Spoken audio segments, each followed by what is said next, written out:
से मैं इस विषय पर चर्चा करना चाहूँगा कि क्या ऐसे नए आयाम रचे जाएं कि शिक्षा में अधिकतम संख्या में ग्रोथ हो सके। तो पीपीटी के माध्यम से मैं बताना चाहूँगा, हमारा परिचय है शिक्षा को बदलती दुनिया के अनुसार नवाचार की आवश्यकता क्यों है। तो इसी आधार पर नवाचार का अर्थ आपने अभी तक सुना और समझा, उसी आधार पर बताएंगे कि नई पद्धतियों नई तकनीकियों का विकास जिससे बच्चों में जिज्ञासा और रचनात्मकता का विकास हो। सबसे पहले बात करेंगे प्राथमिक शिक्षा में नवाचार। प्राथमिक शिक्षा पार्टिसिपेंट मोहम्मद शादाब।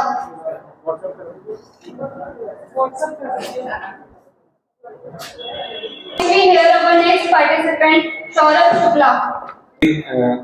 गणमान्य जनों को मेरा नमस्कार। मैं सौरभ शुक्ला ARP मैथमेटिक्स और गुजरी चैनपुर में कार्यरत हूँ। जो जैसा टॉपिक है नवाचार, वैसे तो बहुत कुछ हम लोग जान चुके हैं इसके बारे में, फिर भी एक प्रैक्टिकल अप्रोच जो हमने अपने क्लासेस में अप्लाई भी करी है, मैं आपको दिखाना चाहता हूँ। सर इसको थोड़ा सा फुल स्क्रीन कर दीजिए। मेरा टॉपिक है कि innovation in mathematics education, conceptual framework with reference to mom. Mom एक हमने डिवाइस है जो हमने बनाई है, जिसको हम कहते हैं मल्टीपल ऑपरेशनल मशीन। तो क्या होता है, एक डिवाइस है और ये एक इनोवेटिव वे है। मैथ्स जो विषय होता है वो बच्चों के लिए एक कहीं ना कहीं भय का विषय माना जाता है और कहीं ना कहीं नीरस भी होता है, क्योंकि उसमें जो हम भाषा में उतार चढ़ाव भाव हंगामा देखते हैं, गणित में वो कहीं ना कहीं उसका अभाव रहता है। तो बच्चों को कैसे रुचिकर तरीके से जोड़ा जाए, उसके लिए मैं आपको पहले एक वीडियो दिखाना चाहता हूँ। सर वीडियो प्ले कर दीजिए प्लीज।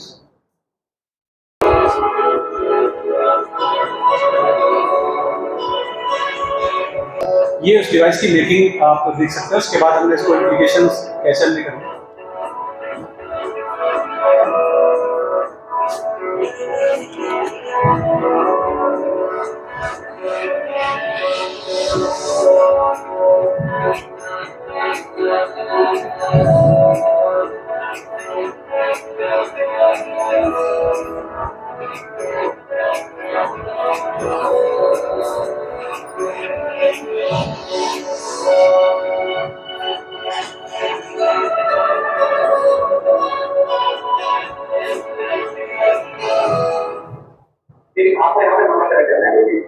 उसके बाद आपको उसमें एडिशन करना है। कितना करना है?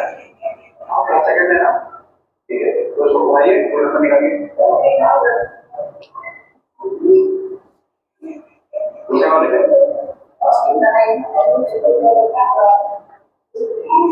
तो छोड़ो, अपने आप दे इस वाले में, ठीक है। तो कितना हो गया?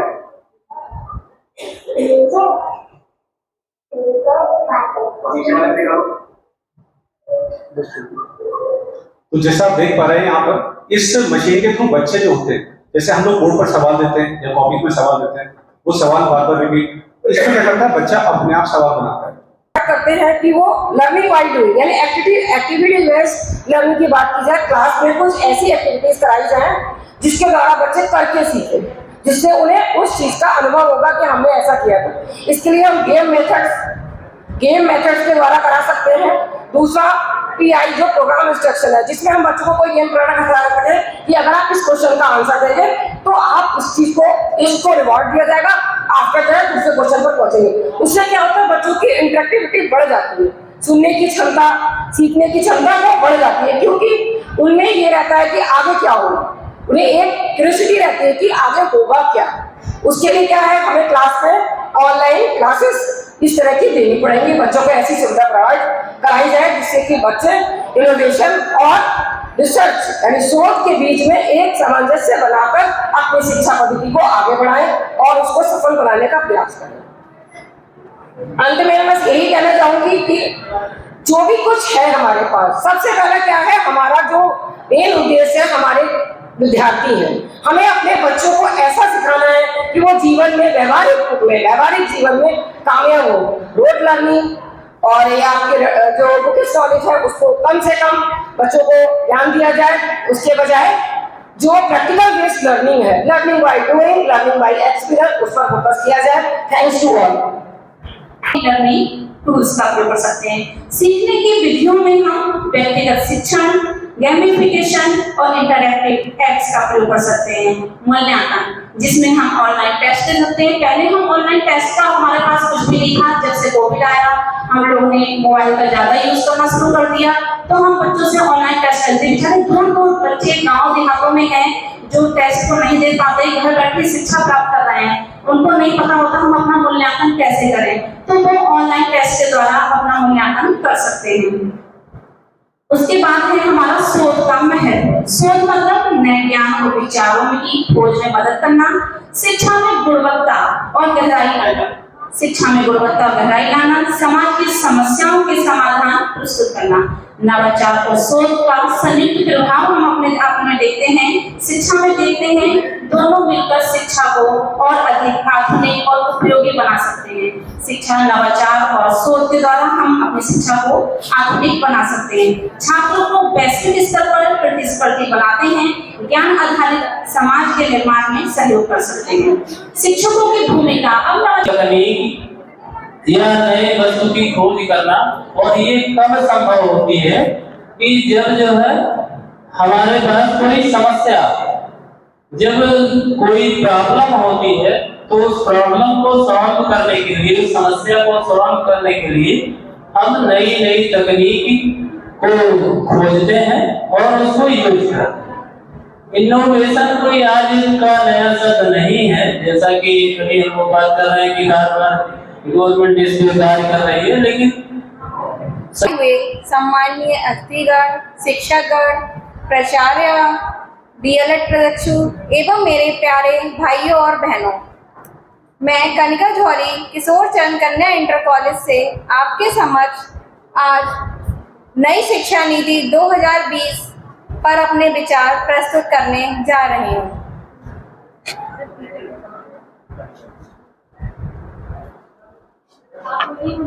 नई शिक्षा नीति NEP 2020 ये 29 जुलाई 2020 को एक ऐसी नीति आई है जिसने पूरे देश की सोच को बदल के रख दिया है।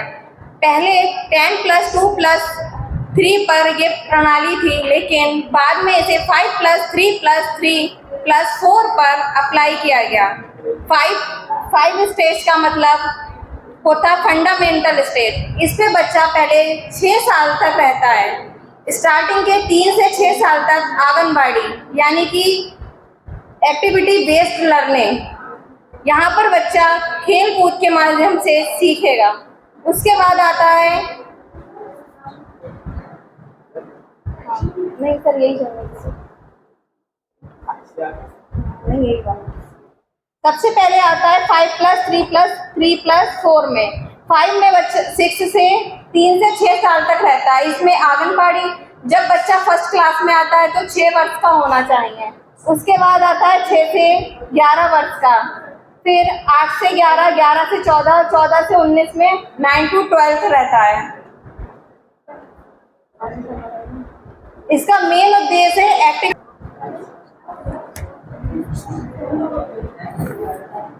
Good afternoon, everyone. My name is Smriti Rastogi. I am currently pursuing MSc Microbiology from Mahatma Jyotiba Phule Rohilkhand University, Bareilly. I am here to present our topic, environmental education as a catalyst for sustainable research and learning. Basically, this topic means that learning about environment and how to protect it directly drives new research, innovation, understanding that help us to live in a way that do not harm planet for future generation. Environmental education comprises critical thinking, research and problem solving, motivating students, researchers to develop sustainable innovations. Environmental education basically raises awareness and understanding। Validity session की तरफ बढ़ते हैं। मैं मंच का कार्यभार doctor Naseem ma'am को सौंपती हूँ। मैम प्लीज आप आइए और मंच का कार्यभार संभालिए। बहुत हो गया। Thank you so much for having me here. बहुत देर से काफी कुछ चल रहा है यहाँ पर, बहुत सारे डिस्कशंस हुए और बहुत ही क्रिएटिव डिस्कशंस हुए हैं और आप सबने बहुत ही शानदार अपने पॉइंट्स रखे हैं। But to put more value in that, I would love to call our guest of honor, Shraddha Saxena ma'am, Advocate Supreme Court of India.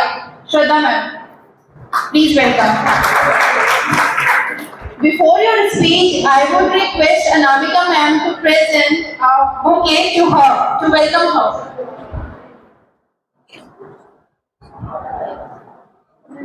Ma'am, can we have a good photograph?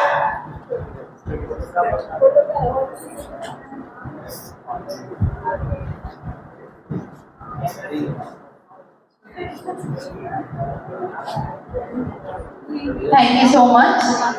Ma'am, mic is all yours, please.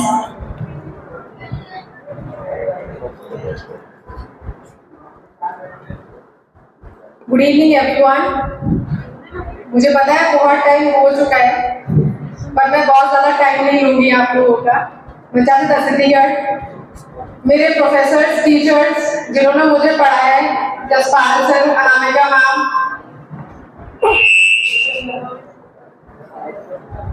जो हमारा topic है innovation and research. मेरे को litigation में 10 साल हो चुके हैं वकालत करते हुए, और जो क्योंकि आप लोग रिसर्च पेपर लिखते होंगे तो मेरा आप लोगों से इनपुट है जो मैं मेरे इंटर्न्स के साथ फेस करती हूँ, वो मैं आप लोगों के साथ शेयर करना चाहूँगी कि एआई का बहुत ज़्यादा यूज होता है, बट आप लोग जब एआई का यूज करें तो बहुत लिमिटेड तौर पे करें, पूरा उसको कॉपी पेस्ट की तरह इस्तेमाल ना करें। क्योंकि एआई का सबसे बड़ा ड्रॉबैक ये है कि एआई आपकी जो इंटेलिजेंस है ना उसको छीन रहा है, आपके सोचने की शक्ति को छीन रहा है, आपकी समझने की शक्ति को छीन रहा है, आपके लिखने पढ़ने की शक्ति को भी छीन रहा है। आइडियली वो आपको बेरोजगार कर रहा है। जो हम जिस आर्टिफिशियल इंटेलिजेंस को जितना ज्यादा प्रमोट कर रहे हैं, मैं बहुत ज्यादा फेवर में नहीं हूँ आर्टिफिशियल इंटेलिजेंस के। थैंकफुली लीगल में अब तक एंटर नहीं कर पाया है। मैं पेशे से वकील हूँ और मैं सबको देख सकती हूँ, तो आप सबको ना चाह के भी मुझे सुनना पड़ेगा। तो मैं बस बहुत छोटी सी बात बताऊंगी कि आर्टिफिशियल इंटेलिजेंस है उसको आप एक लिमिटेड तौर पे इस्तेमाल करो, रिसर्च के तौर पे इस्तेमाल करो, उससे आप सिर्फ फीडबैक लो, आपको किस डायरेक्शन में रिसर्च करना है। बट कई बार लोग क्या करते हैं, अपना आर्टिकल डाला एआई पे, चैट जीपीटी बहुत फेमस है, और चैट जीपीटी ने आपको पूरा आपका रिसर्च पेपर बना के दे दिया और वो आपने सबमिट कर दिया। कोई भी अगर थोड़ा सा भी कॉमन सेंस किसी का होगा वो पहचान लेगा ये चैट जीपीटी का डॉक्यूमेंट है। तो अगर आप लोग चाहते हो कि आने वाले समय में आप लोगों की नौकरियां चलती रहे, आप लोगों को रोजगार मिलता रहे और आप लोगों को भी रोजगार दें, तो आप रोजगार लोगों को तभी दे पाएंगे जब आप बहुत ज्यादा एम्पावर्ड होंगे। एम्पावर्ड आपकी इमोशनल एजुकेशनल इंटेलिजेंस होनी चाहिए, वो आपके हार्ड वर्क से आएगी, चैट जीपीटी से नहीं आएगी। So it's my humble request to each one of you कि आप चैट जीपीटी का प्रयोग कम से कम करें, and there is no shortcut to success. मेरी जर्नी आप सबके साथ ही शुरू हुई थी। बरेली कॉलेज से मैंने अपना बीएससी किया, वहीं से मैंने अपना एलएलबी किया, but I had the privilege to represent India international platforms. मैंने इंडिया को यूएन में भी रिप्रेजेंट किया हुआ है। तो ये सारा का सारा कुछ, क्योंकि हमारे टाइम पे एआई था नहीं, हमारे साथ बहुत एडवांटेज था, बट अभी एआई इतना बूम कर रहा है कि जो आपका टॉपिक है ना इनोवेशन कैसे आएगा। आपका कोई टॉपिक है, आप लेट्स से अगर आप एनवायरमेंटल साइंस के किसी भी फील्ड के स्टूडेंट हैं, तो आपका जो इनोवेशन है, आपका जो आइडिया है, उसकी जरूरत क्यों है, उससे आप पब्लिक एट लार्ज को क्या बेनिफिट देंगे, बिजनेस को क्या बेनिफिट देंगे, ये बहुत इंपॉर्टेंट है। तो अगर आप इनोवेशन एक सही डायरेक्शन में कर रहे हैं, जो आपको एम्पावर्ड कर रहा है, नौकरियां बढ़ा रहा है और आपको भी नौकरी दे रहा है और आपको एंटरप्रेन्योरशिप में इनकलकेट कर रहा है, तब तो वो इनोवेशन कहलाएगा। अदरवाइज अगर आप किसी के आइडिया को ही कैरी फॉरवर्ड अगर आप करते हुए जा रहे हैं, तो मुझे नहीं लगता कि वो बहुत लॉन्ग टाइम सस्टेन कर पाएगा। तो इट्स माय रिक्वेस्ट कि आप सब अपने आइडियाज पे वर्कआउट करें, ज्यादा से ज्यादा सोचने की क्षमता बढ़ाएं, रिसर्च करें और पढ़ें। मैनुअली ज्यादा पढ़ें, किताबों को ज्यादा पढ़ें, कंप्यूटर पे कम पढ़ें, क्योंकि किताब की आज भी वैल्यू है। हमसे ज्यादा कंप्यूटर पे कोई काम नहीं करता, अब 24 घंटे कंप्यूटर पे ही काम करते हैं, बट हमें जब केस और रिसर्च करना होता है ना, तो तो हम सोचते हैं कि हमको AI मिल जाए तो ज्यादा बेटर है, पढ़ के ज्यादा बेटर समझ में आ रहा है। It is not the learning of fact, but the learning of the mindset to think about. So we all must think in an innovative way so that we can create a new knowledge, a new idea, and we can bring a positive change in the education system. Here in the valedictory section, I would like to invite Professor Rajendra Sir, a chief guest of valedictory session. Professor Rajendra Sir ji, I would like to invite you as a chief guest of the valedictory session. Along with, I would request Dr. Vivek Tripathi, Dr. Ram Ratan Sir, Dr. Jaspal Sir, Dr. Yogesh Sharma Sir, Mr. Dinesh Kumar Singh Sir, and Ma'am Shraddha to please come and raise the seat.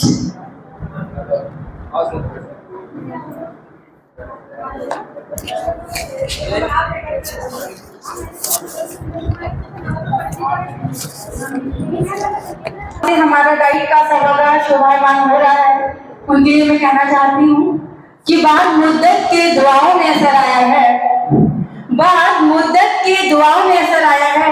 आप सब यहाँ आए हैं, ये अच्छा लेकर आया है। तो मैं डॉक्टर नीति वहार डाइट सभागार में पधारे आप सभी गणमान्य जनों का हार्दिक स्वागत करती हूँ, वंदन करती हूँ, अभिनंदन करती हूँ।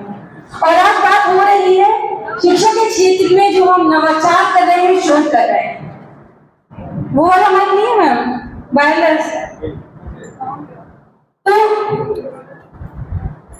मेरा जो नवाचार है, मैं आशा करती हूँ आप सबको अच्छा लगेगा, क्योंकि मैंने ये नवाचार के रूप में किया। जैसे अभी प्रातःकाल हमारे आदरणीय स्पीकर महोदय बता रहे थे कि केवल ये जो सेमिनार में हम बोल रहे हैं, केवल बोलने के लिए ना बोले, यूज करें, इसे लागू किया जाए। तो मेरा जो नवाचार है, फर्स्ट स्लाइड लगा लो सबसे पहले, जहाँ कॉपी लिखा मेरा फोटो लगा हुआ है। तो ये नवाचार मैंने क्यों किया, पहले मैं इसका कारण आप लोगों को बताना चाहती हूँ कि मैं संगीत की छात्रा भी हूँ और मैं शिक्षा शास्त्र की छात्रा भी हूँ। तो जब मुझे अपना शोध कार्य करना था, विषय सेलेक्ट करना था कि मैं किस शोध पे नवाचार करूं, किस विषय को लेकर नवाचार करूं, तो मेरी जो गाइड है प्रोफेसर संजय रानी शास्त्री मैम, उन्होंने कहा कि दीदी तुम शिक्षा शास्त्र की स्टूडेंट भी हो, मैंने एमएड कर रखा है, मैं म्यूजिक की स्टूडेंट भी हूँ, मैंने म्यूजिक में भी एमए कर रखा है, दोनों ही विषय में मेरा नेट है, ज्यादा और पीएचडी का ही मैं आपको अपना सामने लेके आई हूँ कि मैंने क्या पीएचडी उसमें कहीं क्या शोध किया। तो मैम बोली दोनों विषयों को मिला के कुछ नवाचार करो जो टीचिंग में यूजफुल भी रहे। दिनेश सर को थैंक यू बोलूंगी कि उन्होंने मुझे ये अवसर प्रदान किया। तो सीरियसली सर, हृदय तल की गहराइयों से आपका बहुत बहुत धन्यवाद। और हमारे ये मैंने कॉम्पिटिशन से भाग का है, मतलब प्रेजेंटेशन से अतिरिक्त बोल रही हूँ। आदरणीय मनोज सर के लिए नेताजी ने तो मेरी पंक्तियां नहीं सुनी, मतलब मेरा सुना के रखूँ, मनोज सर को सुना ठीक। अच्छा चलिए सर, आया मुझे बताना चाहती हूँ। Thank you so much. आज जी थोड़ा सा टाइम हमें परमिट नहीं कर रहा है और आप यहाँ बहुत प्यारे लग रहे हो और बहुत अच्छे से आपने प्रेजेंट किया है। हम कभी और सुनेंगे आपको। थैंक यू बोलना चाहूँगी। Thank you sir. Thank you so much नीति मैम। और कभी मौका मिला तो आपने संगीत के माध्यम से जो नवाचार की बात की है, हम उससे जरूर चर्चा करेंगे और जानेंगे कि किस तरह संगीत हमें मदद करता है। तो ये मेरा क्लोज है, ठीक है, ये जो भी मैंने नवाचार किया वो इसमें। धन्यवाद मैम।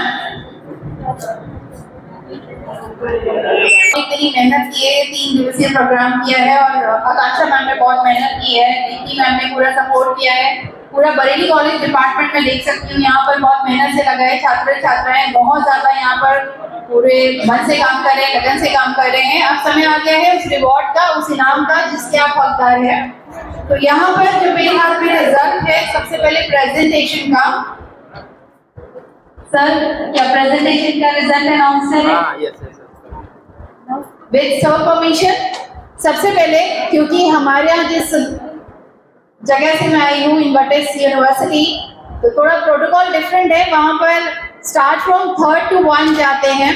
तो सबसे पहले हम बुलाना चाहेंगे हमारे 3rd अवार्ड विनर को। और यहाँ पर टाई हुआ है 2 लोगों के बीच में। कोई गेस कर सकते हैं कौन हो सकते हैं वो 2 लोग? जो थर्ड पोजीशन को डिजर्व करते हैं। Okay, without any delay I would like to call Ritesh Gupta ma'am and Smriti Rastogi ma'am. They both have tied on the third prize. Please, sir. Please come, both of you. Smriti Rastogi ma'am and Ritesh Gupta ma'am.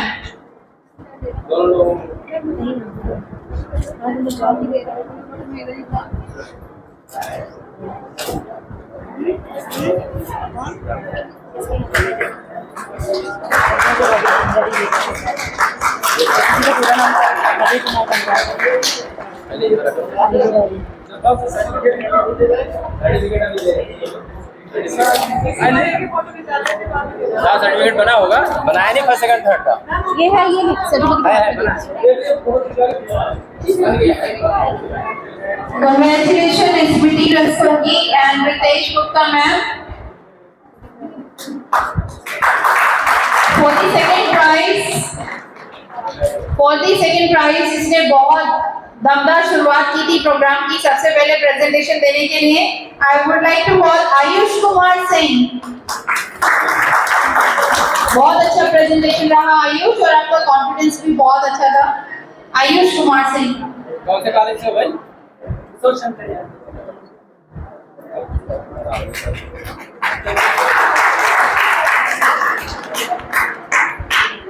और finally मैं बुलाना चाहूंगी हमारे presentation के first winner को, जिन्होंने सच में innovation किया है और सच में बहुत अच्छा काम किया है in the field of mathematics. I would like to call Saurabh Shukla जी।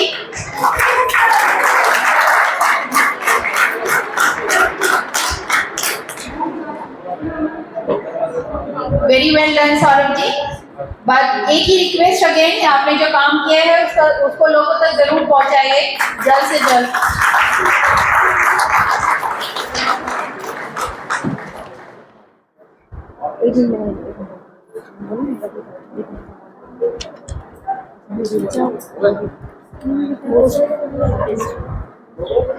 हमारी नेक्स्ट कैटेगरी है पोस्टर प्रेजेंटेशन, और पोस्टर प्रेजेंटेशन में थर्ड प्राइज पे हमारे पास 3 टाई अप हुए हैं।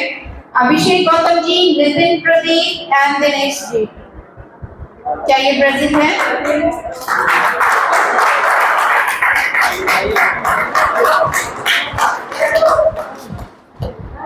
अभिषेक गौतम जी, नितेश प्रदीप जी एंड दिनेश जी, कांग्रेचुलेशन।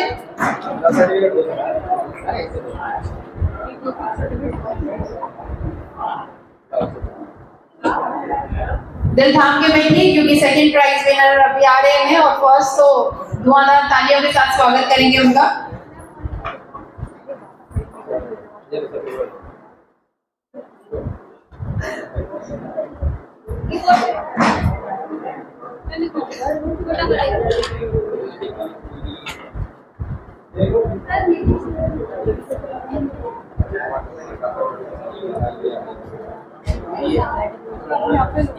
ये प्रेसिडेंट भी है जो सोसाइटीज में प्रेसिडेंट को देंगे।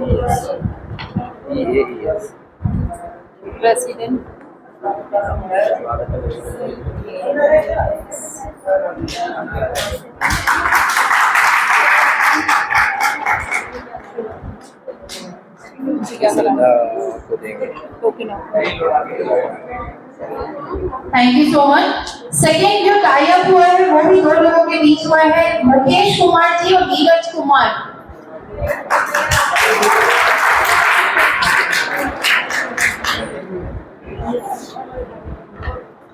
अति शीघ्र आइए।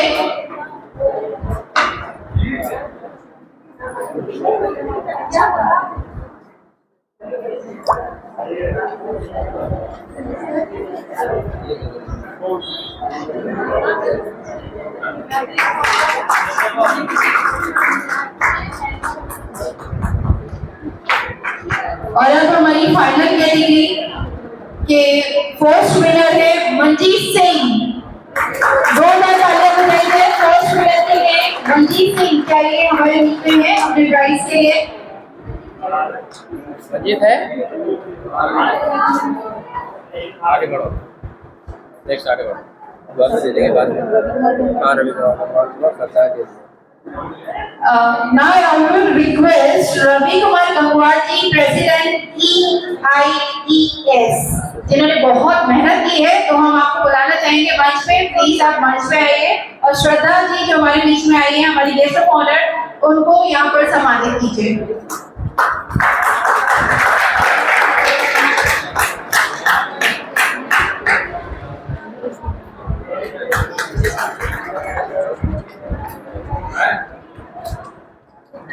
अब मैं आग्रह करूंगी हमारे डाइट के सभी शिक्षक शिक्षिकाओं को कि वो मंच पे आए। मेरी हिंदी थोड़ी खराब है। मंच पे एक साथ आइए, एक फोटोग्राफ के लिए, ग्रुप फोटोग्राफ के लिए। डाइट के सभी सदस्य प्लीज मंच पर आइए।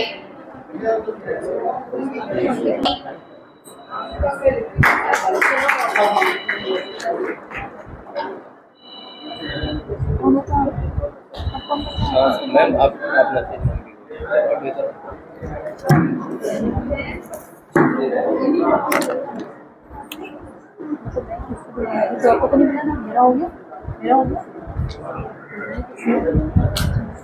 अब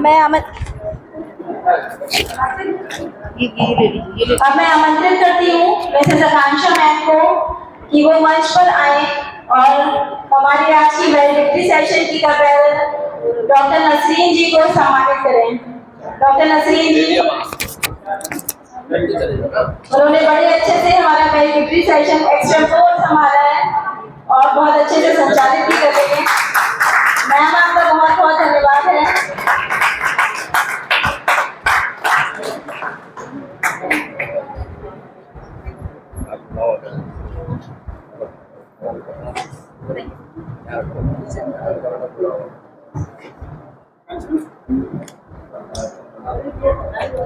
मैं रिक्वेस्ट करना चाहूंगी आकांक्षा मैम को कि वो आगे आए और डॉक्टर अनामिका मैम को सम्मानित करें, जो कि चोरी चोरी यहाँ पर बहुत अच्छे से काम कर रही है।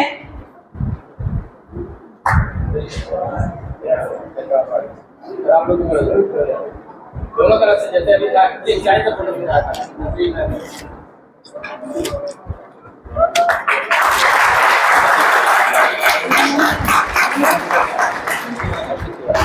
हर्षित तिवारी जी है यहाँ पर? हर्षित तिवारी जी, हर्षित जी, करण जी है यहाँ पर हर्षित तिवारी जी के साथ। आइए आइए मंच पे आइए। मैं बहुत देर से आप लोगों को वहां पर देख रही थी मेरे लंच वाले वेन्यू पे। थोड़ी ज्यादा दे दो। पर्यावरण बाबा रामवीर शर्मा हमारे बीच में पर्यावरण उसको देंगे। रामवीर शर्मा वो तो जाने दो, बहुत काम हो जाएगा। चलो अब मैं अनुरोध करूंगी रामवीर शर्मा बाबा जी को, जो यहाँ पर पर्यावरण के ऊपर बहुत सारा काम कर रहे हैं। आप कृपया मंच पर आए। रामवीर बाबा जी,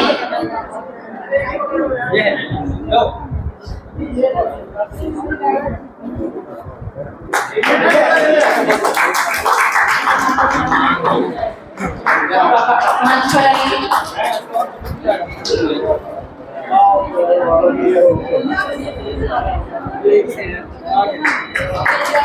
अरे यार हमारा हम ही बोलते हुए लाइट वाले दे हमें और हम नहीं जानते, हमने कोई चक्कर नहीं किया, ये नहीं होगा। ये बहुत बहुत बहुत अच्छे इंसान हैं जिन्होंने बहुत लोगों का मार्गदर्शन किया है और पर्यावरण के क्षेत्र में बहुत काम कर रहे हैं।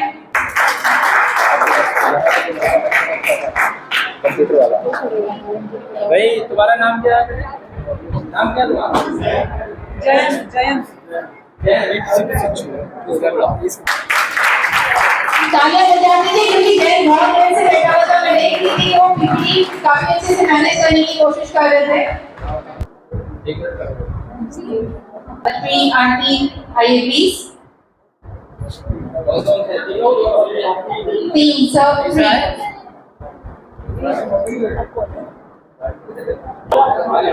एक हम मिलवा देंगे। चलो आप कोई करोगे क्या?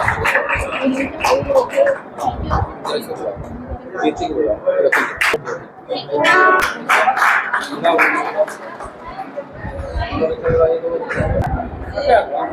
लोग सर, थोड़ा सा टाइम देंगे। दो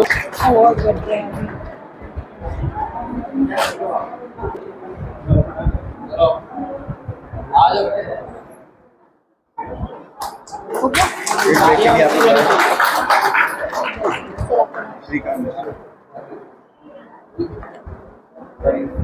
सर, आपने फीडबैक के लिए बोला था, यहाँ पर श्रीकांत मिश्रा जी हैं, इस कॉन्फ्रेंस के बारे में कुछ कहना चाहते हैं। Only 2 minutes. Shrikant ji, mike. ये जो नेशनल कॉन्फ्रेंस आज जो आयोजित हुई, मतलब बहुत अच्छा आयोजन, और इसके आयोजन में लगे हुए सभी हमारे सदस्य, प्रवक्ता साथी और हमारे प्रोफेसर साहब और सभी लोग, सबका बहुत बहुत आभार। इसमें सबसे अच्छी बात यह है कि सभी चीजों को देखा गया, प्रत्येक व्यक्ति का, मतलब मैंने औपचारिक रूप से यहाँ पे शुरुआत नहीं की क्योंकि मुझे 2 मिनट दिए गए। हमारे सभी बरेली कॉलेज के प्रोफेसर, हमारे हरीश टोटका सर, हमारे सर नरेश सर, सभी लोग बैठे हुए, हमारे प्रवक्ता साथी बैठे हुए हैं, तो सभी चीजों का विशेष ध्यान दिया गया। यानी यहाँ पे प्रशिक्षु जिन्होंने बहुत मेहनत की उनको भी सम्मानित किया गया, और सभी का ध्यान देके यहाँ पे जिन लोगों ने अपने विचार भी रखे, सभी के लिए मैं नहीं सुन पाया, परंतु जिनके भी सुने मैंने, बहुत अच्छे अच्छे सोच है। और जब इस तरह की नवाचारी सोच के बारे में हम कोई कॉन्फ्रेंस करते हैं, कोई आयोजन करते हैं, हम लोग सुनते हैं, बोलते हैं, तो कहीं ना कहीं हम लोग भी नवाचारी कार्य करने के लिए प्रेरित होते हैं, क्योंकि कहने से ही कुछ नहीं होता कि कुछ करो, कुछ नया करो, परंतु जब हम एटमॉस्फेयर वैसा पाते हैं, माहौल वैसा पाते हैं कि सब कुछ वैसा हो रहा है, एक सोच को, नवाचारी सोच को बढ़ावा दिया जा रहा है, तो कहीं ना कहीं उस सोच की दिशा में आगे बढ़ा जाता है, और सभी लोग फिर अपने हैबिट में अनकॉन्शियसली वैसा ही चेंज करते हैं, जैसा कि नवाचार की दिशा में सभी आगे बढ़ते चले जाएं। सभी को बहुत बहुत धन्यवाद, आभार। और कल यहाँ पे नवाचार महोत्सव हुआ था, उसमें मुझे प्राइज मिला, और सर भी यहाँ पे जज के रूप में थे, तो आज भी नवाचार का ये नेशनल कॉन्फ्रेंस भी हुआ। धन्यवाद। 2 शब्द के लिए कहा गया है, बस मैं अचंभित सा हूँ कहाँ से शुरू करूँ। बस शुरू करता हूँ वहीं से जहाँ से मैंने सुना था। सम्मानित मंच को एक साथ ही मैं प्रणाम करता हूँ, और मैं अपनी बात शुरू करता हूँ कि नवाचार कुछ ऐसा नया किया जाए जो हमारे अधिगम को प्रभावित कर दे, और हमारे अधिगम को इस तरह से प्रभावित करे कि जो बच्चे नहीं समझ पा रहे हैं, मुझे खान सर की बात याद आती है कि अगर आप विज्ञान पढ़ा रहे हो, ऐसा पढ़ाएं कि गांव का किसान मजदूर भी समझ पाए और एक पढ़ा लिखा व्यक्ति भी अच्छे से समझ पाए। तो इससे अच्छा नवाचार कुछ नहीं होगा, और इस नवाचार के लिए हमें एकदम से जुड़ना पड़ेगा, और अंतिम पायदान तक खड़ा हुआ हमारा जो स्टूडेंट है, प्लीज बात ना करें सर तो अच्छा रहेगा, ताकि सभी लाभान्वित हो। और नवाचार ज्यादा पैसे खर्च करके नहीं, कम से तो किस लिए करते हैं, ताकि मानवीयता बनी रहे। हमारे हर बच्चे किसी भी तरह के हो, जिसके पास अधिक पैसा है वो जा करके महंगी महंगी चीजें खरीद सकता है, जिसके पास नहीं है वो उस बेस्ट से बेस्ट बना ले। ऐसे ही कुछ मानवीयता को लेकर के एक बात कहना चाहता हूँ, वो मेरी पंक्तियां नहीं है, वो भी मैं उधार ही लेता हूँ, किसी कवि की है कि कौन कहता है कि इंसान खुदा हो जाए, कौन कहता है कि इंसान खुदा हो जाए, इंसान बस इंसान के जैसा हो जाए। तो ये इंसानियत हम सभी लोगों में है। इसी पूरी बातों के साथ मैं अपनी बात को विराम देता हूँ। धन्यवाद। धन्यवाद सर। मैं बताना चाहूंगी हमारे बरेली कॉलेज के कुछ प्यारे प्यारे एनवायरनमेंट के वॉलंटियर या वॉरियर जो पर्यावरण के लिए बहुत ही मन से काम कर रहे हैं। अभी बहुत छोटे छोटे हैं, लेकिन इनकी क्रिएटिव थिंकिंग, नवाचार, क्रिएटिविटी इनको लगातार आगे बढ़ा रही है। अपना नाम बताइए please. Aamir Azam, Sakshi, Piyush sir, Raghavendra Singh, Anmol Kumar, Pari Mata. Congratulations. Keep doing good work in life. Proud of you, all of you. नीचे चले जाओ। हाँ, गुड।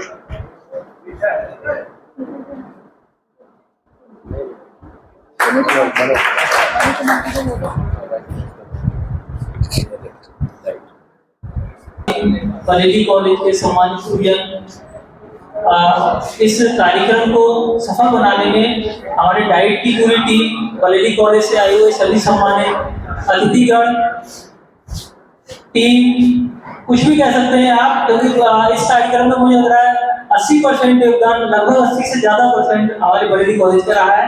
तो पूरी बरेली कॉलेज टीम के लिए बहुत बहुत आभार। और मैं ये कहना चाहूँगा कि बरेली कॉलेज से हमारे संस्थान का MOU भी है और उसी का परिणाम है कि कॉन्फ्रेंस जो है सफलता की ओर जा रही है। और इस डाइट में पहली बार इतने बड़े स्तर पर इस तरह का सेमिनार का आयोजन हुआ, इसके लिए आप सभी डाइट इसका आभारी रहेगा। और बरेली कॉलेज की पूरी टीम के लिए, पूरी फैकल्टी के लिए मैं हृदय से आभार व्यक्त करता हूँ और आशा करता हूँ कि अगली बार जब हम लोग मिले तो नई ऊर्जा, नई आशा के साथ इससे बेहतर और करने का प्रयास करें। तो एक बार पुनः आप सबका आभार, धन्यवाद, जय हिंद।